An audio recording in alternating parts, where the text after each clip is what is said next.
this morning myself. Oh, I've got 1,000 views on my channel. I better do a special then. Hello and welcome and good morning and everything, because I've just woke up, to Midland Compound 1000. Today we are doing the 1000 special. 1000 views on the channel special. So if I just pan the camera up, should have loosened the thing to make the camera pan up.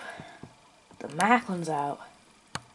So without further ado, it's time to do a review on a marklin record. Make sure I've got that zoomed out. So yeah, I had that a bit zoomed in, didn't I? And also the shift. Oh god. Not going to plan. Not going to plan. There we go.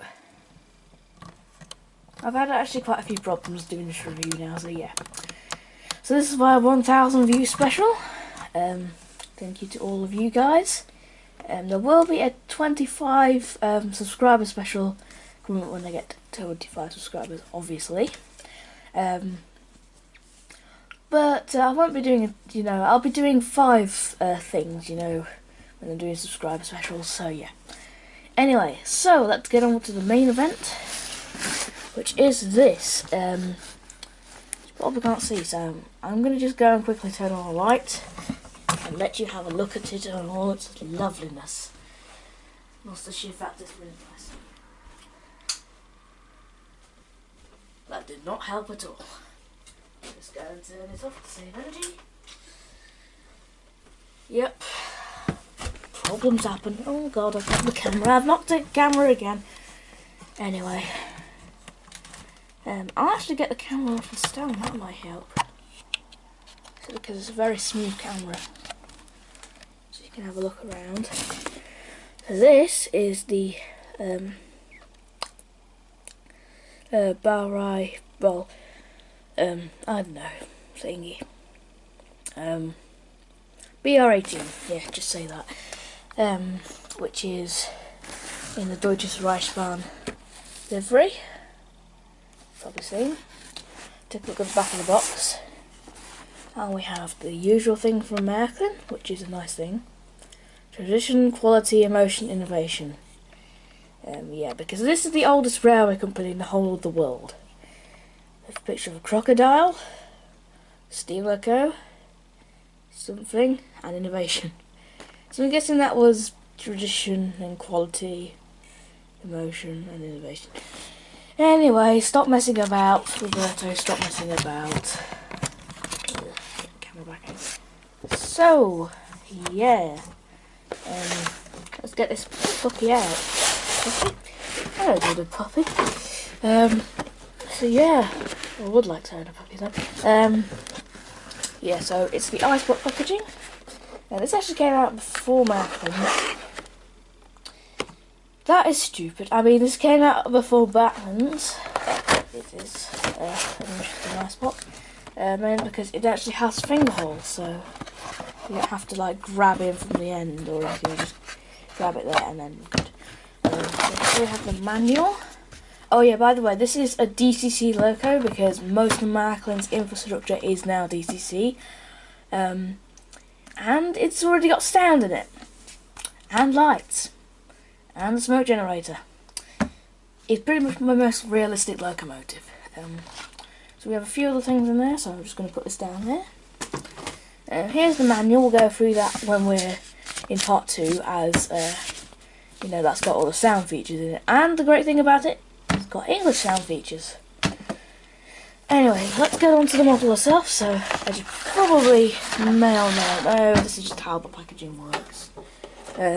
If you don't know, then, well, you've probably not ever been with the ice block packaging before, but there she is.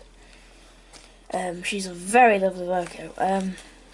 The moulding actually is quite an old moulding, but saying that, she is really detailed. She's not as detailed as some of the more modern Marklin locomotives are. I'm getting confused. But she certainly has got some good detail. I think the moulding first came around in the 60s, maybe. So a bit like the Trying B12, where it always lasted up to the late 2010s, around then. But this one's a bit more detailed, so it worked a bit better. Oh god, I'm losing my voice. Yeah. Oh, pardon me. So yeah, let's start on her. She is absolutely gorgeous. Look at that. She is just gorgeous. Quite hard to hold as well because she's permanently connected. Cab is of course minimal, but that's where the motor goes anyway, so can't really blame us. This is quite a small Pacific. I think it is actually smaller than my Bullied. Well, I actually haven't got a Battle Britain or anything. It's got proper working lights. Coal load is really, for not being removable, it's a good coal load. I love the tender. Fixed wheel assembly, but goes around because Marklin does have a standard of curves. And this can pretty much go around the tightest. So you can probably see all the lovely valve gear. That there works a bit like a tram line, and basically there's a third rail inside Marklin track. And basically that picks it all off and gives it off. I don't know what I mean. But yeah, they don't do two rail, but that is, I'm okay with that. But you can see all the detail there. The gold chimney, well, copper chimney, is quite reminiscent of the Great Western, I think. But this engine always imposes a good look. Now, for those of you who think that mainly all the smoke deflectors generally look like Flying Scotsman's, well, they don't, because quite a lot of them do look like this. An interesting fact about these smoke deflectors is that they have a panel here, which is done to get into the oiling thing. Because, of course, like most things, I have already watched a documentary.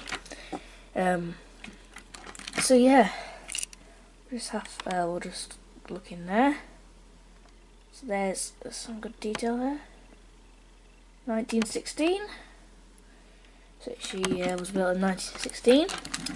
The initial number of her, it's going to be hard to do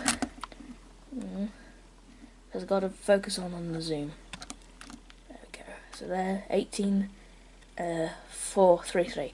So essentially, Germany already kind of invented the TOPS numbering system, but when the steam locomotive era was around, so yeah. But this is one very nice model. My uncle got it me for my birthday, and you know what? To think this was about €300 odd, I think 350. Is really appreciative of him. So I really do thank him. But it does look good. It is a good looking loco. I've actually kind of always wanted one of them. The sheer fact is, you know, they are really well made loco Pacifics. But yeah, this is probably the biggest engine I'll ever get in Marklin, because Marklin's so expensive. But the next thing to do is really get a proper layout up and you know, have it running around a nice big layout. So yeah, I might just leave this video here, but I'll go over a few more things. So yeah. Also, by the way, it's only got some metal buffers, only metal, but that's due to the sheer reason they're rather thin. But I don't think they do sprung buffers in Germany. And also I've found something out. Sprung buffers do absolutely nothing. I had a test and I found out that sprung buffers did nothing when you have a crash. Well, there goes the realism feature. Yeah, luckily I didn't do it on my too detailed engines. Hang on, let me just sneeze. Oh, God, I have a cold. Yeah, I tried it out on Hogwarts Castle, as that's not too detailed. Probably my less detailed sprung buffer loco. And then I tried something out on my railroad model. And then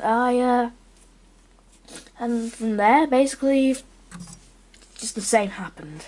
Just with on Hogwarts Castle one, they kind of bounced back a bit further which wasn't good.